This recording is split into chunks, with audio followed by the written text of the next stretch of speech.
Saya nak ingatkan ya, lagi sekali, sokonglah parti ayam. Siapa mesti ada orang bawa masuk? Siapa? UFO? Mesti ada orang bawa masuk UFO kampung ni. Takkan dia sendiri datang. Nanti kalau ada awet ke boleh add Facebook.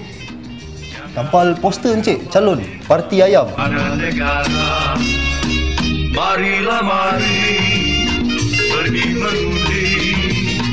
Jangan lupa kewajiban pada negara. Saya boleh tanam jagung pakai bulldozer? InsyaAllah. Cik, apa saja yang cik nak, saya akan cuba usahakan. Oh, menarik.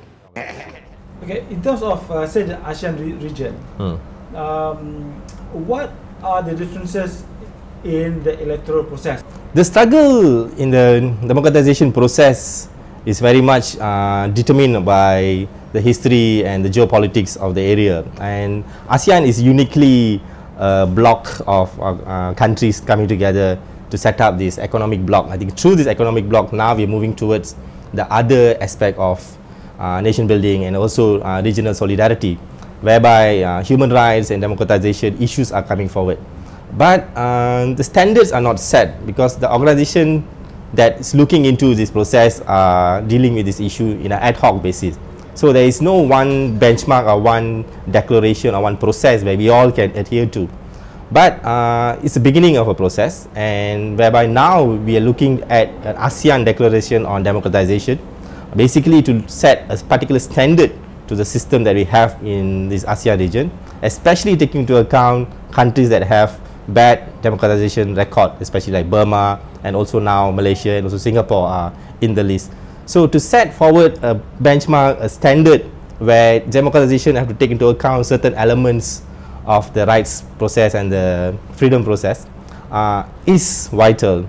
Therefore, without this, we're going to come back to a mechanism where countries going to come up with mechanisms saying that this is suitable for our country, this is the practice that we are having, this is the historical platform that we are trying to stand on. So through that, we are looking at nations in the ASEAN region are going on a different tangent in terms of democratization. Everybody have their own model, but what should be the standard, what should be the best practice that we should adhere to, especially in Indonesia. Who will determine those standards? There's no one process or one document that will set forward the standard or also the best practices.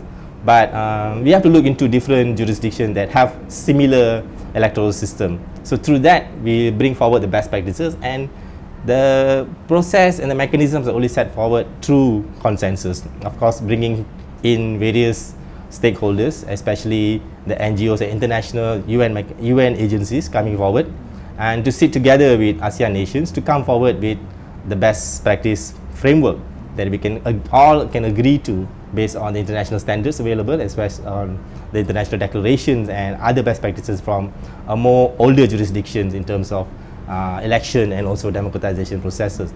So through that, organizations in the ASEAN region have come forward and brought in various agencies from the UN and the governments to discuss the best practice framework for ASEAN region. Yeah. Given that in countries like the countries that we have in ASEAN, where the government of the day is more concerned about retaining its power, but when we talk about democratization, it means that there's an equal chance for any party to be government of the day. So how do you think the governments like the current Malaysian government will be able to even consider standards from Europe, for instance? For NIEI, our focus is very much on the three major elements of democracy. Rightly, first one is definitely access to public information, and then the second one is definitely access to justice, and the third one is public participation in the process, democratic processes.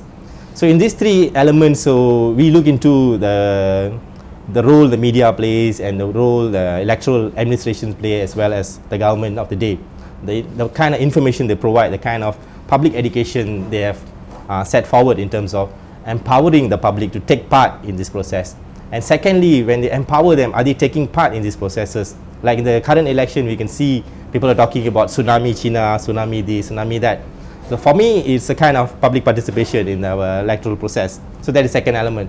Third element is definitely when they have cheating, they have fraud, they are grievances. There should be credible access to justice, must be a transparent system to look into this aspect. So this is our focus as an NGO.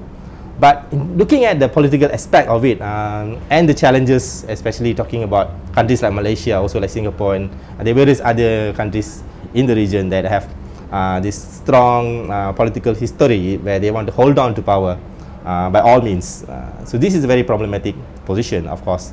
But for us as an organization, we look at electoral reform as a long-term process, that there are stages where these reforms will be taking effect until it becomes a norm. So it's not something that can be done politically, it's not something that can be done through a change of government per se, or it can be done just by having demonstration, but it's a long-term process.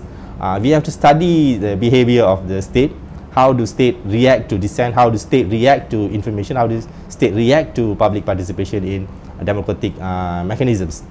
So through that, we have to work towards empowering the public and also empowering the state agencies, especially the civil servants, to come forward to a new shift in their approach. I call it the paradigm shift, where the shift happens from an administrative base where it's determined by race and religion to an administrative base that is determined by rights and international best practices. So that is the shift that we're looking at in terms of the change. But this kind of change is long-term and is systematic, and we are looking at these changes are taking place slowly. We have seen from the last 20 years until today, a lot of new processes are being put in place. There are new opportunities, there are new space that's available. So therefore, this is the right process in terms of democratization of the nation. I think it will come a time when the will of the public will speak stronger than the will of the certain right wings who want to hold on to power. I think that will prevail. But it can only happen through consensus and some kind of collaboration where people will understand where are we heading towards, what is the vision of the nation. So when that is clear, I think the issue of political problems between the two-party system that we have will be minimized. Yeah. Which country have you observed in the electoral process that is close to a standard that could be adopted by the other countries in Asia? Okay, the tricky part here is not many countries in the world are practicing first past the post system. Most of the countries have now moved forward a proportional representation, a party list system, or even a mixed fuse system. But we are practicing the first past the post per se, purely, and not many countries are using that. So therefore, we can only refer to one or two jurisdictions for the best practice examples, like UK and sometimes Australia, certain states in Australia. But in terms of looking into the various aspects of the election process, the various aspects of democratization itself, it's a tricky process because we don't have a particular benchmark. But personally, I would say that the country that will come close to providing the best practices for us based on political culture and based on the fabric and the demography of the Malaysian society will be Indonesia and Thailand, of course. And these are the two closest countries that have a similar democratic growth and similar democratic history like Malaysia.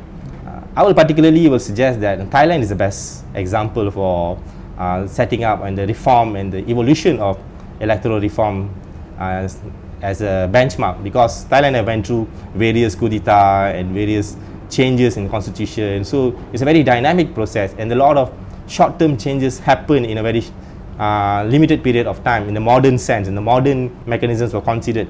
Modern ideas from Europe was considered. So the Thai system is kind of developed to a more stronger, accountable and transparent system, where the election commission is very powerful, they are fully empowered, and they are only accountable to the king. They are protected by the king, and so therefore they are effective, professional and credible. And secondly, the Thai public also have the hunger for democracy and election. So the participation of the Thai society in electoral process is very serious and very systematic, and they do it in long term. And not everybody take part in the partisan process, but a lot of them also take part in the NGO process, where they have set up organization to monitor elections, to do auditing, to do voter education, to also do other form of assistance in terms of grievances at the grassroots level. So this dynamic, this development seems to be very healthy and seems to be the good model for Malaysia, also aspiring to slowly open up its own space for a better democracy. will be a good example. I think Thailand is definitely a good example, especially living under a system where we have a monarchy. So I will look at the Thailand as a model of best practices. And in fact, we do share a lot of information, we do share a lot of mechanisms, and therefore, in the last general election in Thailand, the Thai electoral system have adopted the Malaysian method of counting votes at the voting center itself. So this is a method used by the Thai electoral system based on what Malaysia is practicing. The second thing that Thai follows is on the usage of ID cards, the 12-digit ID cards. It's also based on what Malaysia is practicing. So they followed these two best practices for Malaysia. But we similarly can look into Thailand in terms of a lot of other aspects of electoral reform, especially strengthening the election commission to be more powerful, credible, and also transparent. Yeah.